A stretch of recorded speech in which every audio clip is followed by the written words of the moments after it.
kanin nila is iba guys. Minimix nila dito yung kanin. So yung kanin nila is rice cakes. Ito oh. Wala ng kanin. Meron siyang toppings guys na parang torta ng potato.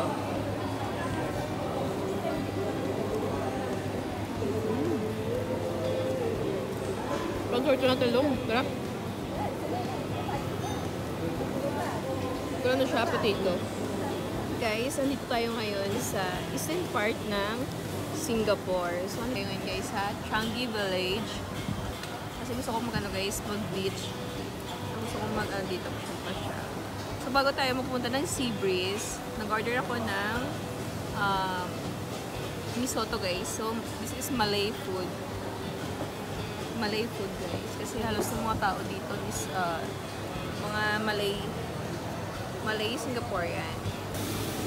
Noodle siya guys na may chicken at saka potato. At meron siyang rice cakes.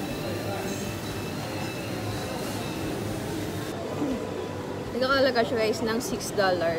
Okay na rin siya. Kasi malaking bowl na guys. Bago tayo mag Sea Breeze. Kain muna tayo. Masarap ng soup. Ang soup guys. Kain tayo.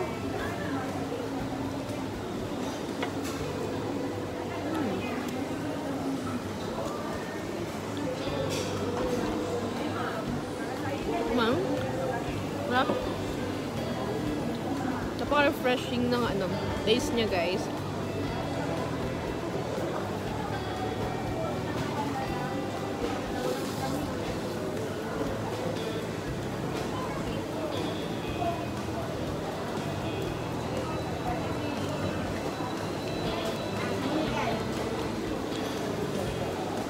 Mga fellow FW po natin guys, nandito kayo sa Singapore. Kung pumunta kayo dito ng Changi Village, huwag niyo po guys kalimutan na dumaan dito sa kanilang Changi Village hooker guys. So marami ka ditong pagpipilian at sarap ng mga foods dito.